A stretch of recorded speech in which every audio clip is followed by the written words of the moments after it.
All that had been years ago. How many? The war was a blur, and now 3 Raven scout ships were chasing him. Where are you running, rebel? Cawed the Raven captain over the loud hailer. Renato could see them cranking up their catapults. Just going out for milk? Renato yelled back. Where can you run? Laughed the Raven horribly. Far behind him, another city was burning. The dark cloud above its island was thousands of Imperial ships. The fleet was doing a thorough job. Take us to the rebel base, and we'll spare your life! It cawed. The entire jury-rigged rebel fleet was only a few islands to the east. Beyond that were only the pillars of heaven, a sea of endless blood-colored tornadoes. The rebellion was out of time, unless Renato could bring a game-changer. Maybe he could. Renato had found out where he could find the pieces of the Skyripper, the legendary weapon that had exiled the lost gods. Surely a legendary weapon could win the final battle. On the other hand, his old friend Lapino had sent Renato a desperate message saying he had a brilliant scheme to save the rebellion. If Renato could only rescue him. Renato dived the Farfarer towards the abyss. As he felt the heat of the jet stream, the Raven ships peeled off, not stable enough to follow him down there. Now it was time to choose. Lapino or the Skyripper?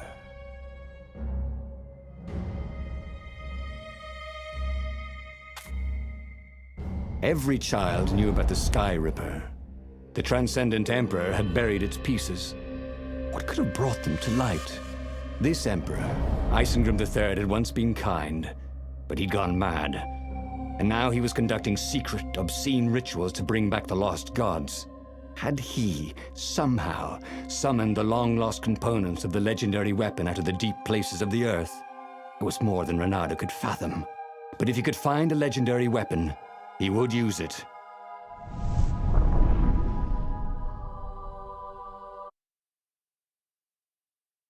As he set foot on the island, Renato could not help but feel a tinge of guilt. He'd left Lapino behind. He hoped the Mad Rabbit had somehow escaped the Ravens. He hoped they hadn't eaten him. If they had, he hoped they hadn't eaten him alive. Why had he chosen the Skyripper? Renato never made plans that required constant vigilance. He was a hero. He didn't think too much. He just went with his gut and hoped it all worked out. The Skyripper was a long shot. He'd have to devote himself to it. No side journeys, no rescuing old friends. That was against his nature. Could he stick with it? Renato had a lot of crafting materials. Now all he needed was a crafting bench.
These things could really use a hand. Firewalls only let you through if they think you're hot enough.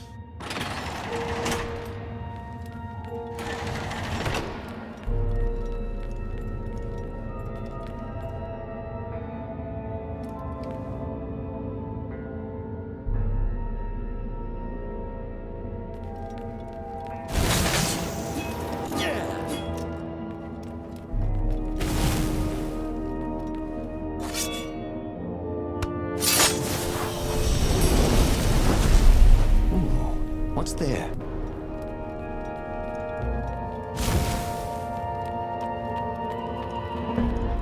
Can't we just agree to disagree? Said Leonardo. No?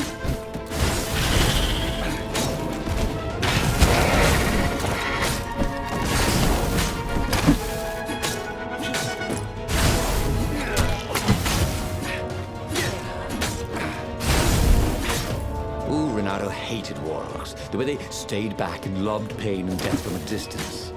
Cowards. Really dangerous, effective cowards. Don't be shy. Renato had learned so much. It was time to turn it into something he could use.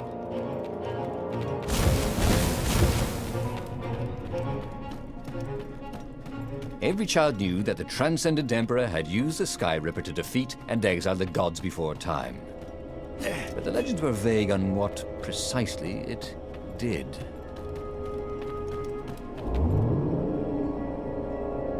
Oh, they really ought to put a railing on this thing, he thought.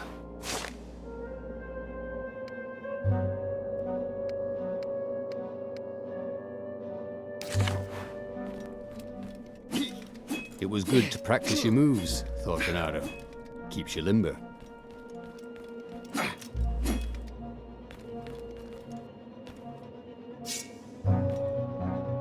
Sharp? Check. Pointy? Check.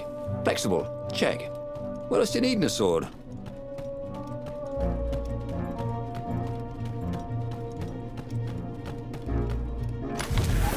This chest was filled with old concert t-shirts. And something useful.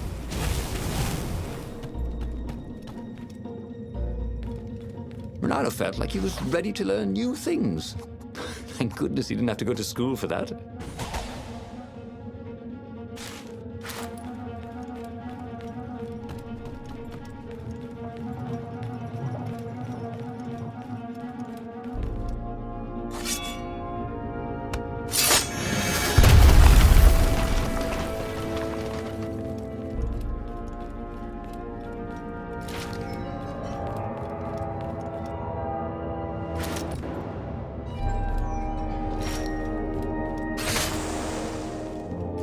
Anyone ever tell you have a lovely eye? No?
puzzle.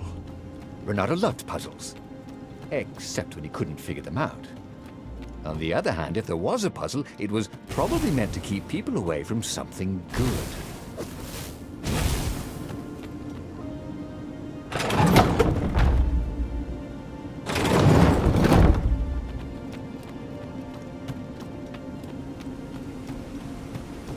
See? That wasn't so hard.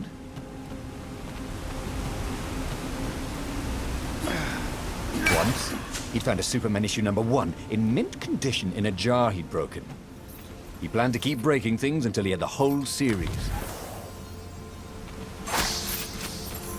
Yeah! Yeah! Yeah! He wished there were more pylons he could use the hook on.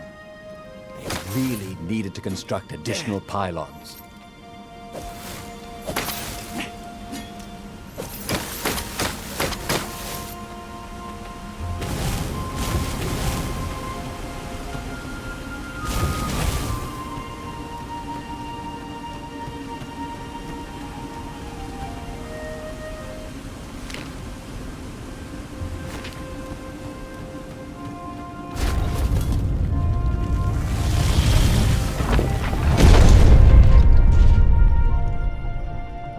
There it was. Skyripper's armature. The stuff that dreams are made of. Engineers' dreams, anyway. The device was intricate. No one alive had the skill to make a thing like it. How was it part of a weapon at all? He'd have to ask a scientist. But first, he'd get the second piece. Skyripper had a heart. A core that had come to rest on the next island. Well, there was another island he could reach. Zenobia had just invaded it with her father's Raven battalions. She must be encamped there still. But fighting Zenobia now, that made no sense at all. He'd already sacrificed one friend to get this armature, was it? He didn't need to hurry to face her. She would find him.